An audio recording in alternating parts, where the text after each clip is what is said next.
ও দিদিভাই দিদিভাই দিদিভাই, আমি সকাল থেকে কিছু খাইনি দিদিভাই, কিছু খাবার দাও না গো। না, আমার কাছে কিছু হবে না। কিছু কিছু দিদিভাই, একটা বিককে দাও গো। দাদাবাবু দাদাবাবু দাদাবাবু, হ্যাঁ, হ্যাঁ কিছু ভাই, খাবার দিয়ে বলো। যাও গো, সকাল থেকে কিছু খাইনি গো। দাদাবাবু, একটা খেয়ে কি হয় দাদাবাবু? আর তো নেই আমার কাছে। আর কিছু, যদি কিছু খাবার হতো আপনার কাছে হবে দাদাবাবু। এটা আমার বাড়ির জন্য নিয়ে যাচ্ছিলাম, তবে তোমাকে দিতে পারি, কিন্তু একটা শর্ত। হ্যাঁ আপনি বলুন না, কি কাজ করতে হবে বলুন, আমি আমি আমি সব কাজ করব। কাল থেকে আমার সাথে কাজে যেতে হবে। তুমি আমায় কাজ দেবে? সত্যি বলছো? হ্যাঁ, আর এই দুটো প্যাকেট নাও, একটা এখন খাবে আর একটা কাল সকাল 7টার আগে খুলবে না। আমি তোমার সকাল 7টায় নিতে আসবো। রোজ সকালটা এখানটা খাবার চাই, টাকা চাই, কিচ্ছু দেয় না দাদাবাবু। তুমি ভগবান দাদা। তোর এই দাদা বাবুটা গেল কই রে? আসবে আসবে। এই কে ছিল রে তোর এই দাদা বাবুটা? এই বুড়ি, তুই আমাকে জিজ্ঞাসা করছিস কেন দাদাবাবুর বিষয়? উমা, বল না কি হবে? ঠিক বলবো, এখন যদি একবার জিজ্ঞাসা করছো না, দেখবা তোমার কি অবস্থা ঠিক করি। আছে মরণ, যা, আমি আর জিজ্ঞেসই করতাম না, যা। আমি যখন সফল হয়ে যাব তখন আমি তোমাকেও করে দেবো।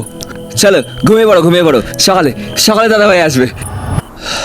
এখনো আসলো না দাদাবাবু? আসবে না আসবে না, তোর সৌরে বাবু আর আসবে না। আরে না না, দাদাবাবু বলেছে যখন দাদাবাবু ঠিক আসবে। আমি কি বলি, যেই ব্যাগটা দিয়েছে ওটা খুলেই ফেল। 7টার আগে আমায় খুলতে না করেছে, আমি কেন খুলতে যাব? আর একটু অপেক্ষা করি। ব্যাগটা খোল না খোল, আমার মনে হচ্ছে ব্যাগটার মধ্যে কিছু একটা আছে।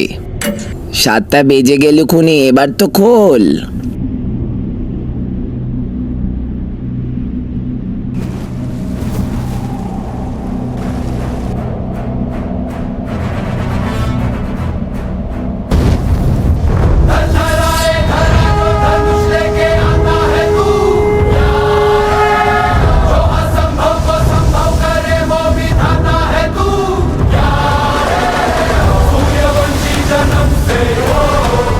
বুড়ি বুড়ি, আমরা আমরা বড় লোক হয়ে গেছি বুড়ি বুড়ি।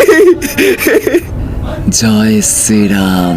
যার কেউ নেই বলে আমরা ভাবি, হয়তো তার খোঁজও কেউ রাখেন, হয়তো তার জন্য কোথাও এক টুকরো আলো সযত্নে জমা রাখা থাকে।